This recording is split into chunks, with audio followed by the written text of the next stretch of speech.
Welcome back guys to another Hotlap video, and this one is my favourite one to do because Suzuka is my favourite track in the world. It's absolutely insane. So for turn 1 you want to kind of veer it off a little bit, down to 4th and then down to 3rd if you need a little bit more rotation, up to 4th on the exit. You can run the curb. For the S's, the first one's in 6th, the right hander's in 5th, remain in 5th for the left hander again, use a bit of curb if you can control it, down to 4th for a little bit more rotation, up to 5th and then 6th gear.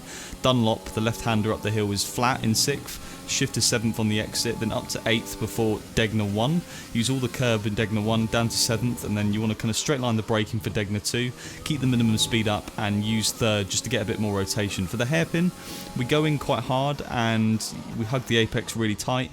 We lose a bit of time there because we don't really go in hard enough, and you can go in harder, get a later apex and get on the throttle a bit earlier. So yeah, it's not perfect, but we remain 800ths up on the delta. Spoon down to 6th gear for the first left, run the curb on the outside, down to 4th momentarily, up to 5th again to get good traction on the exit, down to the run to 130R, and 130R, like Eau Rouge in F1 2020, it's not really a corner anymore, it's just a little bit of a kink. So we do hug a tight line on the exit of 130R to gain us a few hundredths, and then for the final chicane, down at the 100 metre board, down to 3rd and then 2nd for the right, up to 3rd for the left. We could take more curb on both parts to be fair to get a little bit more time. And then what we want to do is hug the track all the way to the inside to the finish line, and over the line we're going to set a 125.247. So yeah, it's not quite David Nitsa, but it's not bad. It's a couple of tenths off, it was slightly more than that, so it's well within the region of the F1 esports guys.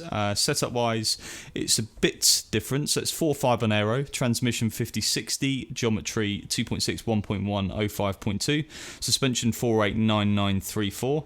Brakes 90/50, I didn't even realise it was at 90 to be fair, and then 23.0, 20.7 for tyres. So brakes could probably go back to 100%, I've just completely forgot to check them and they were at 90, and yeah, it's quite high on the ride height as well, but you can see theoretically there we've got a 0.1 in us, and I think the majority of it, well, it's in sector 2 definitely, and that's definitely where I said earlier in the lap, the hairpin, we compromised it a bit from not braking late enough and compromising the exit. But that is a lap of Suzuka, my favourite track. Hopefully you liked the video. Sub to the channel if you haven't already, please, I'd appreciate it. But until the next video, I'll see you soon.